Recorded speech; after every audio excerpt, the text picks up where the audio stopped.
welcome back. So in this episode, I'm gonna be talking about something that I've had an idea for this for a while, and it's something that I'm probably gonna have to bring up a few more times when I become a little more relevant, hopefully. But I call it Extreme Makeover Community Edition. And how this came about was it was like a year or two ago. So I work at a casino actually, and so I have lots and lots. I mean, the job itself is not flattering. It's not anything I take huge pride in. I make decent enough money, but the one of the things that I've loved that really just kind of has mentally justified. Well, I've done it for so many years because I've done this job not at this location, but I've done this type of job for around a decade. Was the amount of people that I've been able to talk to from so many different backgrounds, and it's just been such a diverse source of information, source of connection, and that's really one of the big things that led me to starting this channel, which is my interaction with so many different people, from so many different age groups, from so many different backgrounds and demographics, where we were able to really connect and have deep, meaningful conversations. And then in those conversations and in those interactions, I've been able to, try to discern why are people so separated when I meet so many amazing people from so many different backgrounds. I get along with so many different people genuinely. Not superficial conversations. Sometimes I do that, but a lot of times, I'm having really deep personal conversations with people I meet within minutes of meeting them. And so, like I said, that's just something I've seen is that this desire to connect, this desire to find people that we can resonate with developing a community. And so that was one of the things I was thinking was that, with everything going on with the civil unrest, with some of the population being against police and so forth, and some of the people wanting to be activists and be active and try to invoke change, but I feel like a lot of the protests and specifically the riots and looting is extremely negative. It's extremely diminishing to any progression.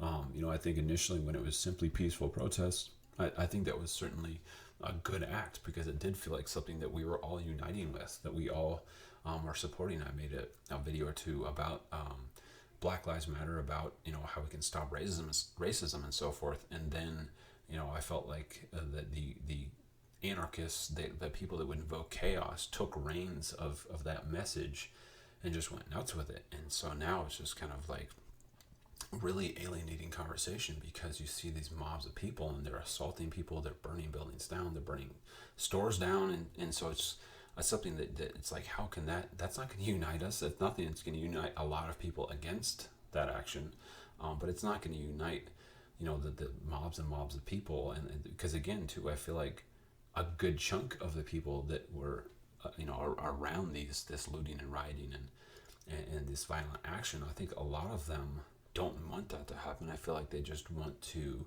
advocate for change. And so I feel like I've discussed before, the problem is that when you're advocating for something and then you end up kind of faux pas, you end up kind of messing up but not intentionally. When you misconduct but not intentionally, you justify your action. A lot of times you justify your action by repeating that action rather than identifying that probably shouldn't have done that. Again, because you got to think if someone's dedicating their days to this extreme action, that's an extremely emotional investment. And so again, no one's gonna want to find out that what they're part of is something wrong. You can see that constantly throughout history. I think there was a lot of selfless people involved in churches, and then there have been churches that have become corrupt, and you just look at the people who said that they were meaning well and say, well, why? How could you be a part of this? And like I said, I think a lot of it is they went into it with good intentions. They went into it with selfless intentions, and so when it became corrupt, they justified their involvement rather than acknowledging, maybe I should take a step back. Maybe, I thought this was right, and so again too, a lot of condemnation has been at the riots, at the looting, at the protests. And so again, when people are on an emotional defensive, they're going to be apt to justify why they're doing rather than self-reflect and see, am I doing something wrong? So the reason I'm calling it Extreme Makeover Community Edition is, I don't know if anybody, I'm sure there are a lot of people out there who remember, but I'm sure younger people don't necessarily remember the show Extreme Makeover Home Edition, in which there's a crew, I can't remember all their names. I know one of the guys, I want to say his name was Ty Pennington, and I want to say it was on ABC. I might be misremembering. But anyhow, So they would go and they would get these people that would send in letters about these families in need, whose houses were too small or they were dilapidated or whatever. They were not sufficient for the and again too a lot of times the families, they the single parent or the two parents had befallen some type of tragedy. They had somebody had lost their job, somebody had gotten injured severely, so they couldn't work, and so there were all these very sad, vulnerable families. And so this team would come in and they would just jack up this house. A lot of times they just bulldozed the house and gave them this brand new, beautiful home that met all their needs. And I want to say the last year, maybe even a little more, there were points where they'd be giving up cars with these brand new homes, and there were times where they'd give them these fat checks for 50 grand or 100 grand, and sometimes they'd pay off their mortgage. And so, I just saw these awesome acts of kindness, these acts of love, and that was, one of the cool things too was that, you'd see a lot of the people that were working on these homes were volunteers from the community, and so, and it was really crazy because that this was like 12 years ago. My family and I so my parents and I were in Columbus, Ohio for a Memorial Day event for my twin brother's company, for Lima Company of 325, and which was stationed out of Columbus, Ohio. And anyhow, so it was bizarre. I was walking downtown with a couple of my Marine buddies. We had 2 or 3 hours to kill, and we went into this older building. I believe it was the Supreme Court building, and there was this plainclothes. I would say he's wearing a suit, but he was a state policeman, and he was talking to us a little bit when we first got there, and what was really interesting was I remember myself. I said I had identification for the event I was at, and I noticed that he saw it, but he didn't say anything. And just analyzing his reaction, I felt like he knew why I was there. He knew who I was, but he also had the awareness to not say anything, to not confront it. Which again, and the funny thing was, is I've never been to Ohio, but I swear I recognize the guy. I like I said, I see this guy and I'm just like, in my head I'm like, I swear I know that guy. I've never been here before, but anyhow, so it kind of bothered me because when something gets in my head, it's hard for it to get out. Anyhow, so my buddies and I, we went downstairs. I think there was a little museum, and we walked around for like an hour and BS'd, and then we left. So I made it about 100 yards from the building, and it struck me where I'd seen him. So I turned around and ran back into the building and approached the gentleman, and I was like, hey, this is kind of awkward, but or weird, but were you on Extreme Makeover Home Edition? And he was like, yeah. And I was like, my twin brother's company helped build your home. And so anyhow, so I ended up, meeting this awesome guy and met his family, and I got to go into their home. But anyhow, so the reason why I'm calling Extreme Makeover Community Edition was one of the things I thought about was when you look at those home rentals and you look at what they're doing and the love that's being brought into these people's lives. It's like, wouldn't it be awesome if we could do that to 1,000 families? Wouldn't it be awesome if we could just do that for everyone? Well, obviously, that would cost gobs of money. And again, too, buying brand new cars and just everything that just, it's awesome, but it's extremely over the top. And so I thought, well, wouldn't it be cool if we could renovate communities? Because, not to simply say this is the only source, but, I think in many ways, when you see people who may dabble in misconduct or may make foolish decisions, a lot of times, I think as individuals, we look at things and we think, what have I got to lose? Right? There's a reason that if you see somebody who's, and the sad thing, I mean, you see people who live in mansions who make poor decisions to get ahead. So imagine if you're living in a dilapidated house with a dilapidated community and you have nothing essentially to lose. Why wouldn't you try to get ahead? Why wouldn't you try to take a shortcut if it means being able to benefit yourself and your family to get ahead? And again, that's just a small contribution. I mean, I think a big part of it too is just the fact of like, hey, like I said, you see these thousands and thousands of people, protesting in the streets and rioting and so forth. And I'm like, well, what if rather than you just be in the streets? Because I guess it depends on where you're at. But I mean, coming from Seattle myself, I don't really know who they're talking to because from my experiences out there, everyone's pretty freaking chill. I don't remember coming across anybody who had any type of racial hate in their heart. So again, it's like if you want to invoke change, well, how about we, again, as a community, why don't we improve these communities rather than burn other communities down?